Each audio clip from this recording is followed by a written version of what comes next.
Expand your vocabulary with our Core 2000 Words ebook. It's free and packed with essential expressions that you'll use on a daily basis. Start building your vocabulary today. Click the link in the description below to download your free Norwegian ebook before it's gone. Most people who learn a foreign language learn it so that they can one day have real-life conversations with native speakers. When you start out learning and crack open your first textbook or listen to your first podcast, having a real conversation can feel like a fantasy. When everything about a language feels new, it can be overwhelming. But this couldn't be further from the truth. While it does take a significant amount of time and effort to become fluent, having a conversation might not be as far off as you think. In this video, we'll look at 3 ways you can boost your conversational skills and start talking to native speakers. Number 1. Find native speakers and practice with them. It's unlikely you live near a big group of native speakers to practice with. If you happen to be in a major or international city, your chances may be better. Check and see if your city has a general language exchange. Chances are there could be a native speaker there who is also trying to learn another language. Practicing in person with a native speaker is probably the most interesting option for honing your speaking skills. But if you can't find anyone where you live, the next best option is to look online. Luckily for language learners, the past 10 years or so have seen an explosion in online language exchange sites. On these websites, you can search for someone who is a native speaker of your target language and is also learning your native language. The idea behind a language exchange is that you communicate with them via video or text chat, and half of the time, they help you practice your target language. And for the other half, you help them practice theirs. Practicing via an online language exchange is a highly effective way to practice your conversational skills. Number 2. Work on pronunciation. Pronunciation is often an overlooked skill when it comes to learning a foreign language. Most people think of a good foreign accent as a luxury rather than a necessity. But what most people don't talk about is how having a good accent boosts your listening and comprehension skills. If you can hear a sound from a foreign language and know how to make it yourself, then you're more likely to understand native speakers when they talk at normal speed, and you're also more likely to remember any new words or phrases you come across. Having a good accent means that the language no longer sounds foreign. Instead, it sounds familiar, maybe even natural. So how do you go about perfecting your accent? The best way is to break down the language into its individual sounds.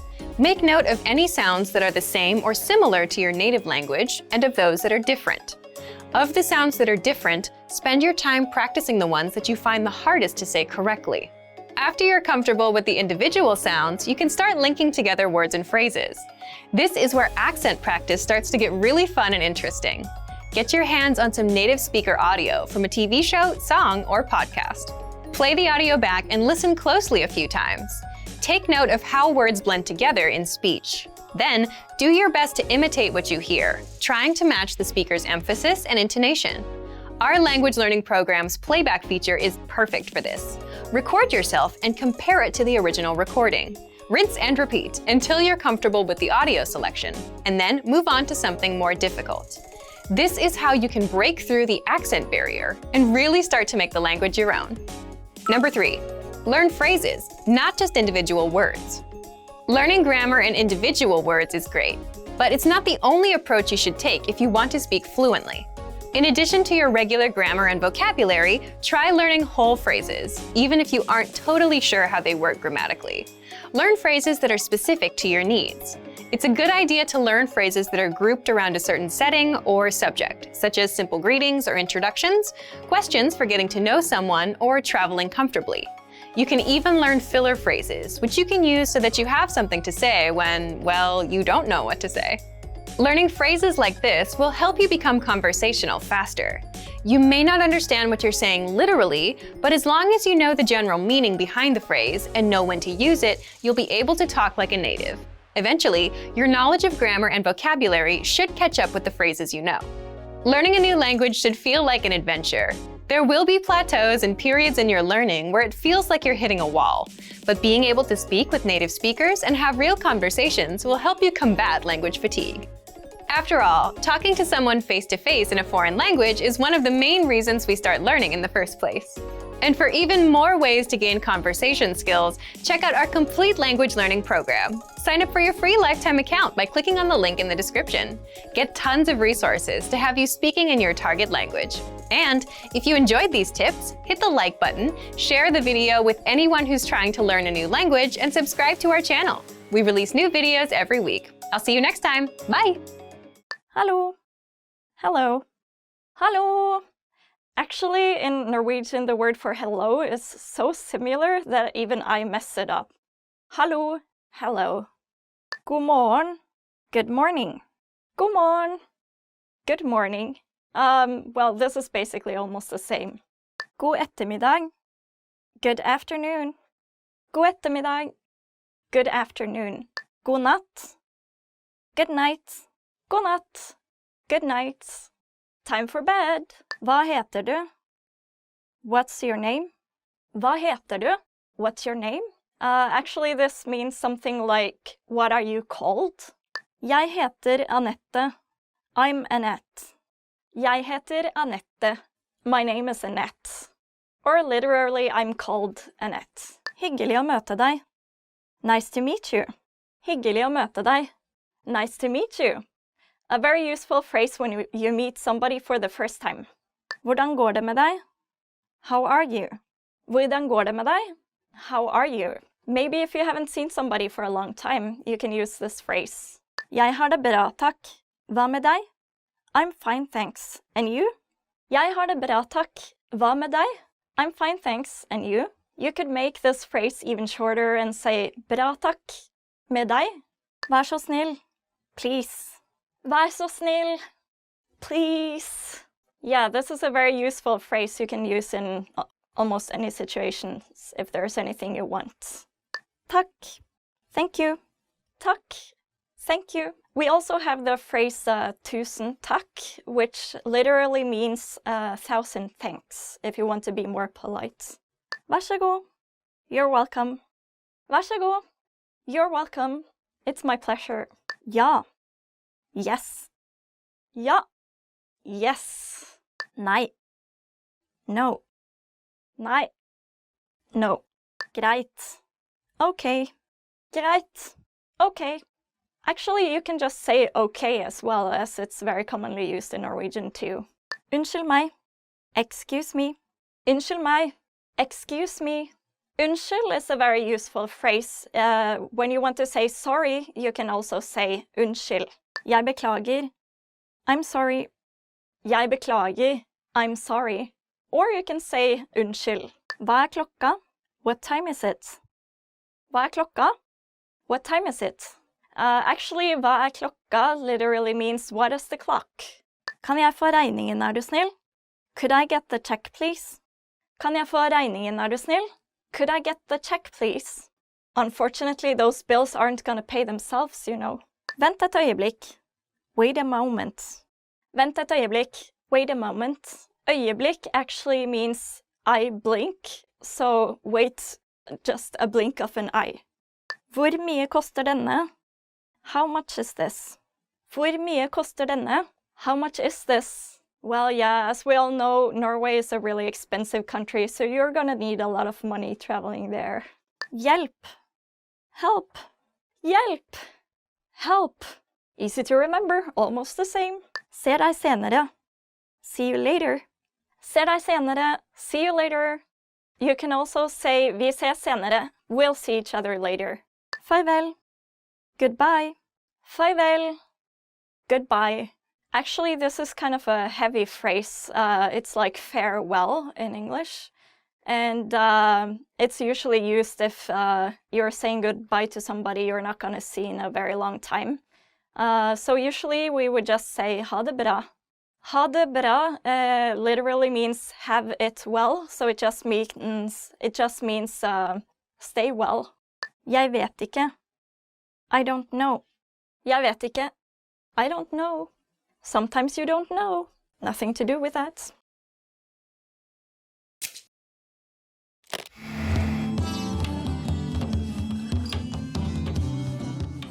Hei alle sammen, jeg Nora.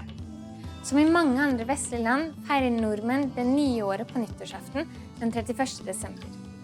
Vi samles blant venner og spiser god mat, drikker musserende eller champagne, og fester natten lang.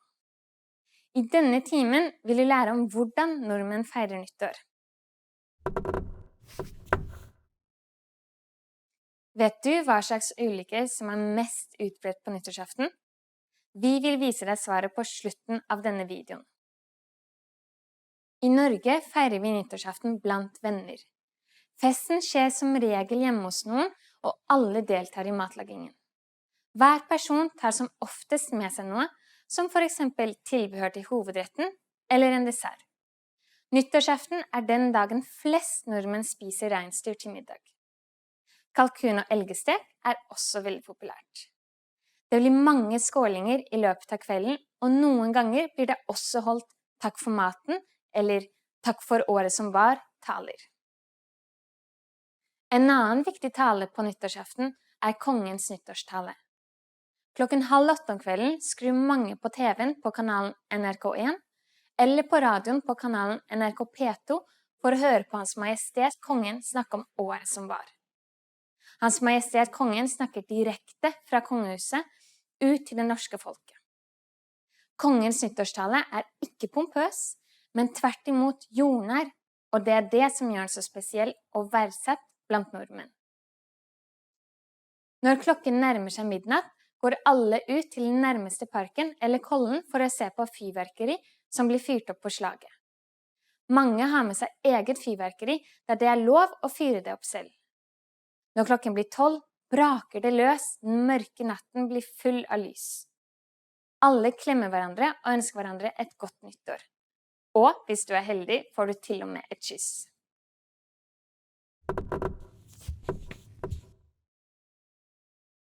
I Norge bruker kvinner mye tid og penger på å finne den perfekte nyttårskjolen. Alle vil se flotte ut når det nye året ringer inn. Ofte så velger de festkjole med glitter og paljetter på. Og nå skal jeg gi deg svaret på den tidligere spørrekonkurransen. Vet du hva slags ulykker som er mest utbredt på nyttårsaften?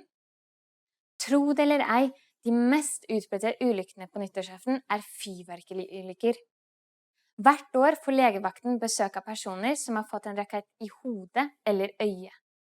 Vær forsiktig hvis du er i Norge på nyttårsaften. Hva synes du om dette kurset? Var det spennende? Hva skal du på nyttårsaften?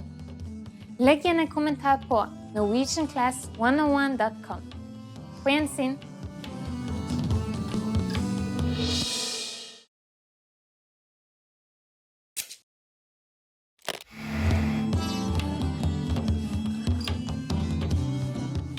Hei alle sammen, jeg er Nora. I Norge feirer vi jul på julaften den 24. desember. Før feiret vi jul på den katolske måten, og første juledag var den viktigste dagen. Etter hvert har tradisjoner som juletre og gaver kommet til Norge, og nå synes de fleste at det er hyggeligst å feire jul på julaften. I denne timen vil du lære om hvordan nordmenn feirer jul.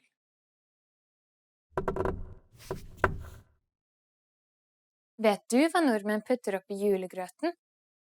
Vi vil vise deg svaret på slutten av denne videoen. Julesendingen på TV er en viktig del av julemorgen i mange norske hjem. Mange nordmenn føler at ikke julesendingen er komplett før de har sett det tsjekkisk-tyske eventyret 3 nøtter til Askepott, Disneys julekavalkade og den norske eventyrfilmen Reisen til julestjernen. Tidlig om kvelden samles hele familien for å spise julemiddagen sammen. Noen familier spiser kjøtt, andre spiser fisk som hovedrett.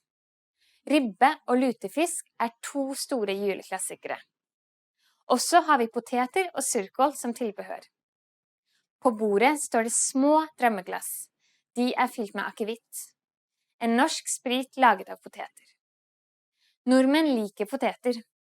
Akevitt sies å hjelpe fordøyelsen av all den fete julematen. Om kvelden samler vi oss i stuen for å synge julesanger mens vi går i ring rundt juletreet. Også pakker vi opp gavene som ligger under juletreet. Ofte er det minstemann i familien som må lese opp navnet som står på pakkene og dele dem ut.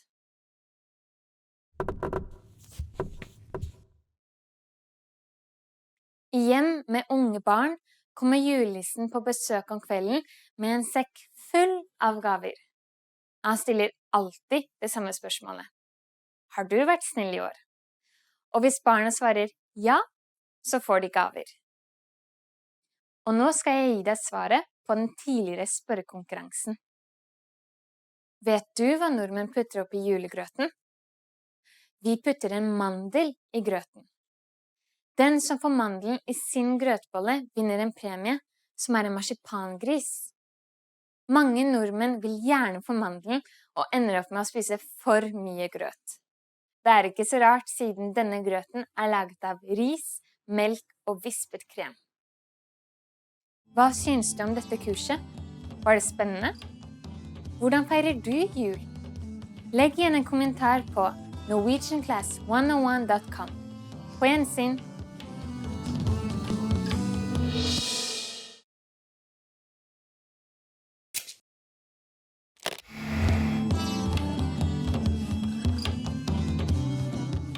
Hei alle sammen, jeg Nora.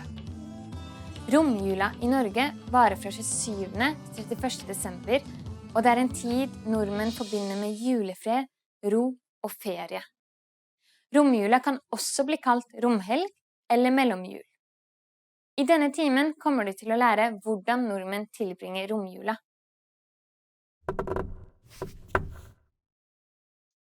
Vet du hva ordet romhelg egentlig betyr? Vi vil vise deg svaret på slutten av denne videoen. I romjula det skolefri, og en del arbeiderne har fri fra jobben.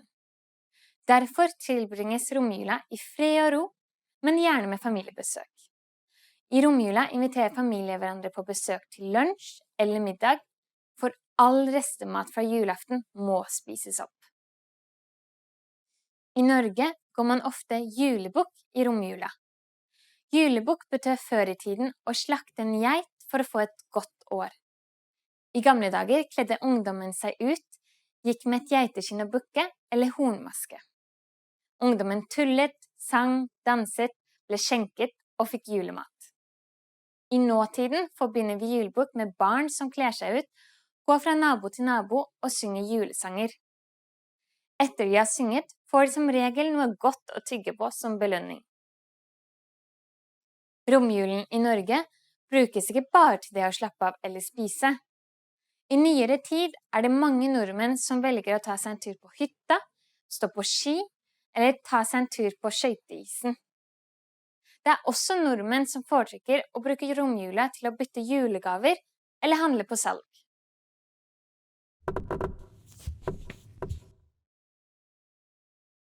De siste årene har det kommet en ny tradisjon i romjula. Det nemlig å knuse pepperkakehuset man bygget før julaften, og så selvfølgelig spise det opp. Og nå skal jeg gi deg svaret på den tidligere spørrekonkurransen. Vet du hva ordet romhelg egentlig betyr? Romhelg kommer fra et norrønt ord som betyr som ikke trenger å holde strengt hellig. Det nettopp det nordmenn gjør i romjula. Tar det med ro, og tar ikke alt hellig så strengt. Hva synes du om dette kurset? Var det spennende? Hva pleier du å gjøre i romjula? Legg igjen en kommentar på norwegianclass101.com. På gjensyn!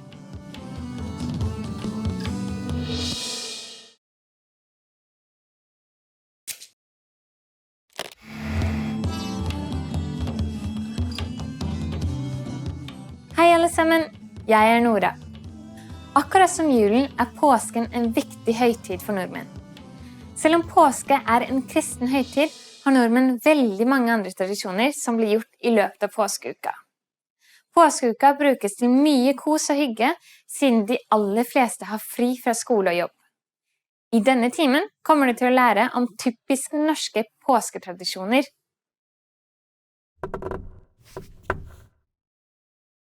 I kristen tro spiste Jesus sitt siste måltid sammen med disiplene på skjærtorsdag. Men hva trodde nordmenn at skjedde på skjærtorsdag i gamle dager? Vi vil vise deg svaret på slutten av denne videoen. Norge er et av de få landene i verden som har fri fra skjærtorsdag og helt til andre påskedag. Skoleelever og noen arbeidstakere har fri fra palmesøndag av, som gjør at påskeferien varer i over 1 uke. Den norske påskefeiringen har i de seneste årene blitt forbundet med å reise til hytta på fjellet for å stå på ski. Denne myten stemmer ikke, ettersom de fleste feirer påske hjemme i stedet for å reise på hytta.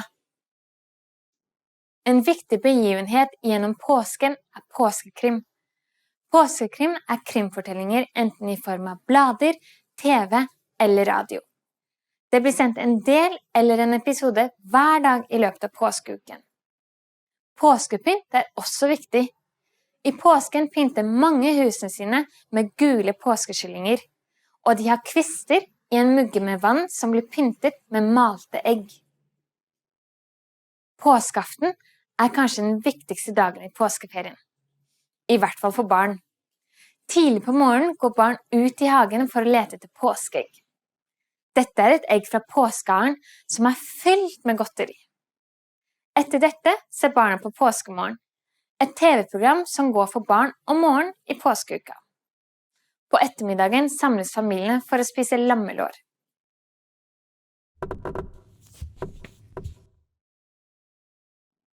Nordmenn har en tendens til å putte påske foran en del ord. Påsketrafikk er trafikken og køene på norske veier i påskeferien. Påskeføre er ordet for hvordan skiføre er, og påskebrun er brunfargen man får i påska. Og nå skal jeg gi deg svaret på den tidligere spørrekonkurransen. I kristen tro spiste Jesus sitt siste måltid sammen med disiplene på skjærtorsdag. Men hva trodde nordmenn at skjedde på skjærtorsdag i gamle dager? Natt til skjærtorsdag trodde nordmenn at heksene dro til Bloksberg. Da puttet mange nordmenn en sopelime ved siden av utgangsdøra. Om man ikke gjorde dette, kunne heksa ta en ku eller sau med seg i stedet. På grunn av denne myten er det mange nordmenn som har en sopelime til påskepynt. Hva synes du om dette kurset? Var det spennende? Feirer du påske? Legg igjen en kommentar på norwegianclass101.com. På gjensyn!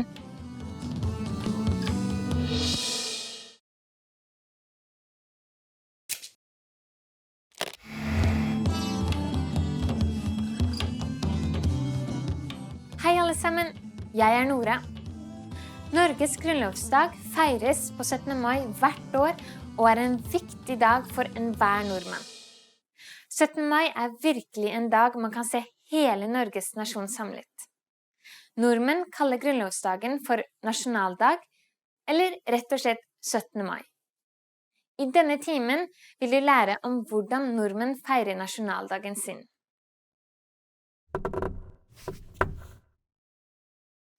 Hva tror du den norske kongefamilien gjør på 17. mai? Vi vil vise deg svaret på slutten av denne videoen. Riksforsamlingen på Eidsvoll ble enige om Norges grunnlov. Norge ble på denne dagen et uavhengig land. 17. mai ble en festdag, og nordmenn startet å gå i tog for å feire nasjonaldagen. Fra 1870 begynte de aller første barnetogene, og dette er en tradisjon som fortsatt er i dag. De aller fleste nordmenn starter 17. mai-dagen tidlig. Man står opp og tar på seg fine klær. Mange folk bruker også Norges tradisjonelle folkedrakt, kalt bunad. Deretter drar alle barn til den plassen hvor barnetoget skal starte, og foreldre og familie står langs gatene for å se på toget som går forbi. Alle barna synger norske sanger, roper hurrarop og vifter med det norske flagget.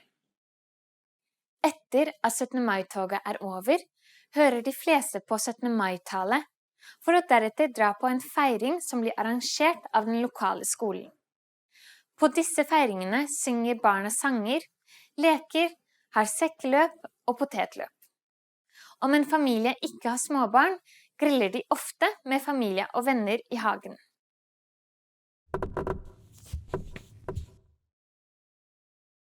Det er ingen regel for hva man skal spise på nasjonaldagen, men de aller fleste nordmenn forbinder mat på 17. mai med pølser, is og brus. Og nå skal jeg gi deg svaret på den tidligere spørrekonkurransen. Hva tror du den norske kongefamilien gjør på 17. mai? På 17. mai står kongen, dronningen og resten av kongefamilien på balkongen på slottet i Oslo og vinker til Norges befolkning. Barnetoget i Oslo stopper foran slottet, og mange norske barn gleder seg til å få et glimt av kongefamilien. Hva synes du om dette kurset? Var det spennende? Hvordan feirer du nasjonaldagen i ditt land? Legg igjen en kommentar på norwegianclass101.com. På gjensyn!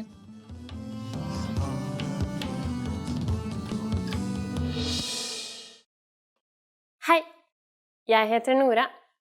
Hyggelig å møte dere. Hi, I'm Nora. Nice to meet you. In this series, we're going to learn basic Norwegian expressions. It's super easy and it only takes 3 minutes. In this lesson, you're going to learn how to introduce yourself in Norwegian.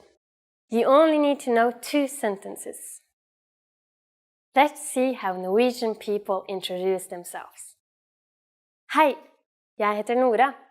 Hyggelig å møte deg. Hi, I'm Nora. Nice to meet you. Hei, jeg heter Nora. Hyggelig å møte deg.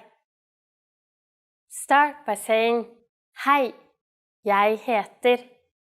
Then say your name. Hei, jeg heter Nora. Finally, say, hyggelig å møte deg. Hei, jeg heter Nora. Hyggelig å møte deg. And now, let's see the same sentence in a different format. Hallo, jeg heter Nora. Hyggelig. Hello, my name is Nora. Nice to meet you. Hallo, jeg heter Nora. Hyggelig. So, what has changed from the previous introduction? Let's take a close look at these together. Hei has been substituted with an alternative greeting, hallo, Norwegian for hello. In a formal setting, you would say your full name, but it is better to just use your first name when being introduced to new friends. Hyggelig å møte deg has been shortened to just hyggelig. When meeting someone in a formal context, for instance at work, hyggelig å møte deg would be the most appropriate greeting. When being introduced to new friends, hyggelig will do. One more time.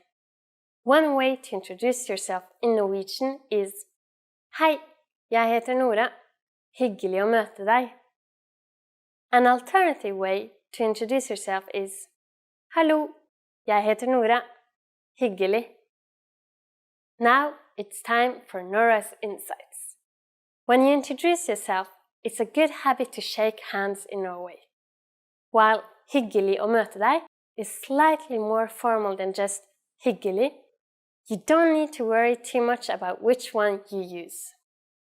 If you use one of these sentences with Norwegian people, they're definitely going to be impressed. In the last lesson, we learned how to be grateful to people by saying takk. In this lesson, we learned some of the most common greetings used in Norway. Er dere klare? Are you ready? La oss begynne. So let's start. The most used informal greeting is hei. Hei. Hei means hi. We use it when we meet people. We can use this greeting with anyone. But it isn't the only way to greet someone. We also have hallo. Hallo, which means hello. And more time-specific greetings like god dag. God dag. Literally, god dag means good day. As a rule of thumb, we can use god dag only during the daytime, from morning until evening. During the evening, we say god kveld. God kveld. Kveld is Norwegian for evening. So, god kveld means good evening. Finally, in the mornings we say god morgen. God morgen, which means good morning. God dag, god kveld, and god morgen are used when we meet someone, but when we leave, we don't say them again. When parting ways for a long time, we usually say ha det bra. Ha det bra. Ha det bra means be well, but translates best as goodbye. Finally, in Norwegian, we have an expression meaning see you soon. Ses. Ses. Now you can greet people in many different ways in Norwegian. Let's review them all again. When meeting friends or someone we don't know, hei or hallo. When leaving, we say ha det bra. When leaving but want to imply see you soon, we say ses. It's easy, isn't it? Now it's time for Nora's insights. In formal situations, Norwegian people commonly greet each other by shaking hands. However, if we meet someone we are very friendly with, it's common to give hugs. Don't be afraid to try it out with your Norwegian friends. In the last lesson, we learned the most common forms of greetings in Norwegian. Do you remember them? In this lesson, we're going to learn a very useful phrase. Do you speak English? If you find yourself in a situation where you need assistance in English, this phrase can be a lifesaver. And because you're asking it in Norwegian, you can be sure that everyone will understand what you're saying, even if their answer is no. Here's the most common way to say it. Snakker du engelsk? Snakker du engelsk? Norwegian is a pretty straightforward language. We conjugate verbs based on time, which means we have past, present, and infinitive. The question, snakker du engelsk, translates as are you speaking English? The verb snakker, to speak, is in the present tense. The second word in the sentence, du, simply means you. And you probably recognize engelsk to be English. Snakker du engelsk? To learn how to properly conjugate verbs like snakker, please check out our Absolute Beginner series on NorwegianClass101.com. You can find very detailed grammar lessons and resources there. Like English, there are many ways to ask this question. Let's look at another one, also pretty similar to English. Kan du snakke engelsk? It's literally the equivalent of can you speak English? Kan du snakke engelsk? Adding unnskyld, excuse me, to the sentence would make it unnskyld, kan du snakke engelsk? Unnskyld, kan du snakke engelsk? The responses you will receive could be one of these three. Ja, yes. Ja. Litt, a little. Litt. Nei, jeg kan ikke snakke engelsk. No, I can't speak English. Nei, jeg kan ikke snakke engelsk. Since this last one is a negative statement, we need to say ikke before the verb snakke. Notice also that the verb snakke is slightly different than snakker. Remember, the verb changes depending on the time it is in. We are now talking about the infinitive, since it is coupled with kan, which means can. Now it's time for Nora's insights. For those of you who don't just speak English, you can obviously use this question with any language you need. Norwegian people study other European languages at school, so maybe you will get lucky. Just substitute engelsk with italiensk for Italian, fransk for French, spansk for Spanish, Tysk for German. In the last lesson, we learned some words used when apologizing in Norwegian, including unnskyld and beklager. In this lesson, we are going to learn numbers in Norwegian. Yes, numbers. Tall, from 1 to 10. And you are going to learn them in only 3 minutes. 3 minutter. Are you ready? Let's start. 1. 1. 2. 2. 3. 3. 4. 4. 5. 5. 6. 6. 7. 7. 8. 8. 9. 9. 10. 10. Okay, now repeat after me. I'll say the numbers and give you time to repeat each one. 1. 2.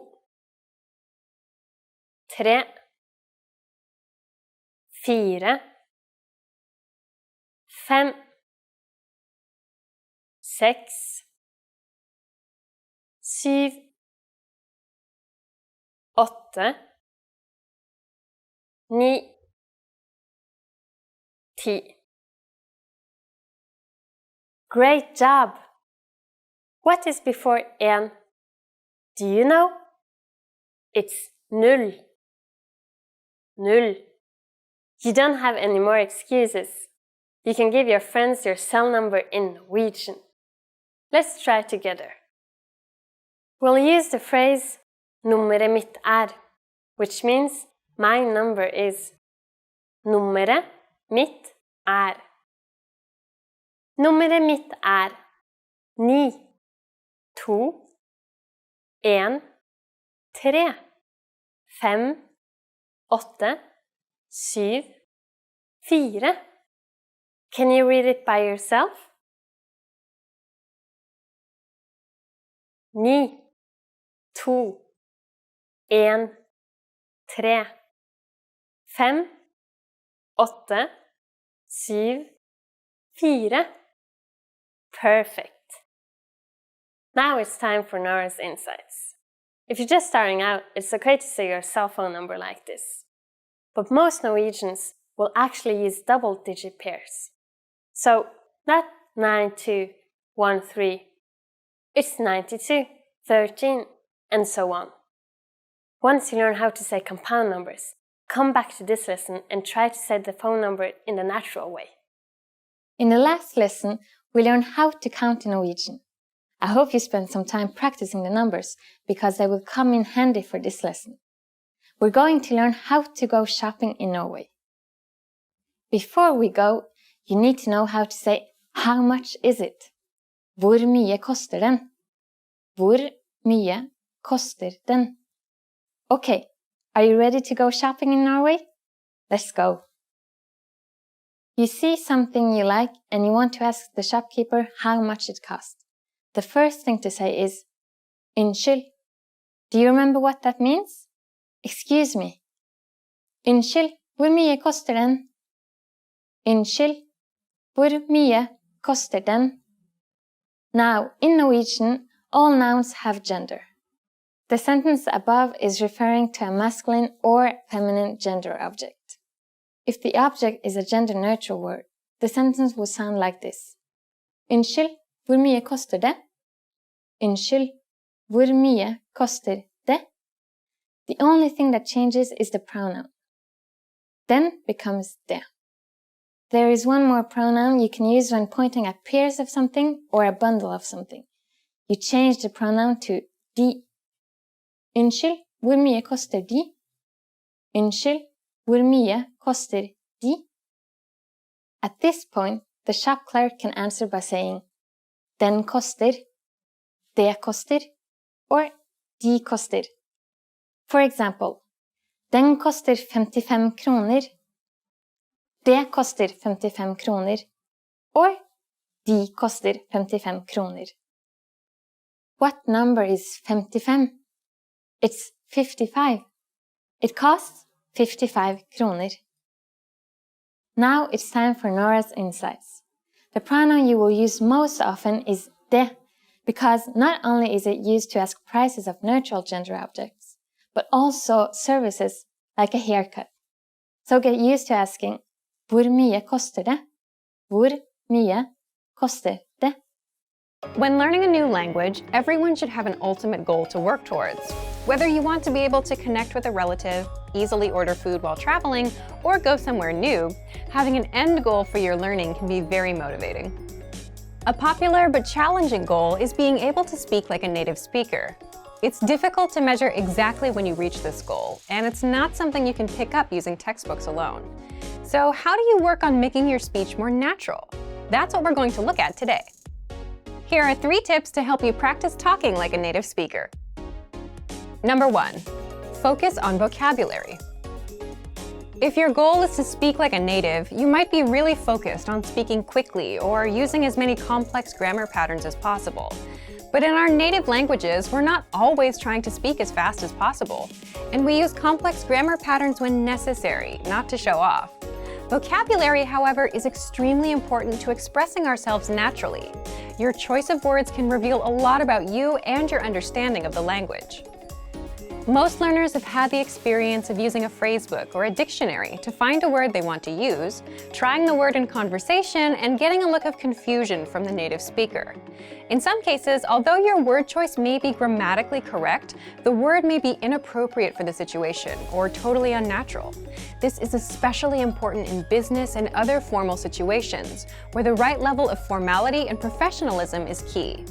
Being able to understand nuances in vocabulary words can also help you understand relationships between people just by listening to the conversation. Try to listen to many different types of conversations. Listen to how people talk to their friends, their superiors, and in customer service situations. This will give you a better idea of how to talk to others naturally. In some languages, you can omit words from sentences or use more direct communication styles. It's important to be aware of these things so you can apply them yourself. Colloquialisms and slang are also commonly used in most languages. As this sort of vocabulary is always evolving, it can be difficult to keep up with the latest words. Talk with native speakers and consume media in your target language to make sure you pick up these kinds of expressions. Media is a great resource for your learning. Ultimately, knowing the appropriate vocabulary to use for each situation will really help you sound more knowledgeable. Number 2, perfect your accent. With every language, there are unique pronunciation and intonation challenges. Some languages are tonal languages, and a change in pitch can completely change the meaning of a word. Then there's the fact that most countries have multiple dialects, and so people from one area of the country may sound different from those in another. So what is the best way to listen to a wide range of accents and different pronunciations? Video and audio resources are a great way to do this. YouTube is a perfect place to start because people from all kinds of different backgrounds upload videos to the platform. You can watch educational videos, daily life vlogs, cooking shows, a travel series, whatever interests you. Pay attention to the different ways people speak. Everyone is unique. And then practice speaking like them. This kind of practice can help you sound more natural. One note, please be aware of the type of resources you're using. For example, if you find a video where a speaker uses a rare dialect, it might not be a good idea to use that for your pronunciation practice, unless you have a special reason for studying a specific accent. As a general rule, it's best to try to search for practice resources that use a standard form of the language you're studying. Number 3, copy what you hear. Do you remember how you learned to speak as a child? We rarely learned new words just listening to them, or reading after we learned how. When we were little kids, we imitated the sounds we heard by repeating the sounds out loud. While you're talking to a friend, watching videos, or listening to audio in your target language, you can do this to try and replicate the way they speak. Doing this will help you work on mastering the flow of the language, your accent, intonation, and pronunciation. Of course, you might also pick up some new vocabulary this way. Make sure to repeat new words often. It's a great way to make sure you remember them. Try doing this using a number of different mediums and sources. That way, you'll be exposed to the diversity that the language offers and master the fundamentals of pronunciation. For example, you can watch and imitate several different YouTube videos and audio CDs, but try a few different sources, like different creators or different audio types, to make sure you experience a wide range of communication in your target language. If you're using our language learning program, you can even get your own teacher with Premium Plus. Your teacher can answer questions, give assignments, and even listen to your recordings and give you advice on pronunciation. Completing these kinds of lessons with a native teacher can really boost your confidence in your speaking skills. Becoming able to speak like a native is a popular goal for many people learning a new language. It feels great to be able to communicate smoothly, especially when the people you're talking to expect basic level sentences or broken communication. Try using the tips we've shared in this video to work on improving your speaking skills. Of course, it'll take time and persistence, but the reward will be more natural communication. And for even more tips on speaking, check out our complete language learning program. Sign up for your free lifetime account by clicking on the link in the description. Get tons of resources to have you speaking in your target language. And if you enjoyed these tips, hit the like button, share the video with anyone who's trying to learn a new language, and subscribe to our channel. We release new videos every week. I'll see you next time. Bye! Expand your vocabulary with our Core 2000 Words ebook. It's free and packed with essential expressions that you'll use on a daily basis. Start building your vocabulary today. Click the link in the description below to download your free Norwegian ebook before it's gone.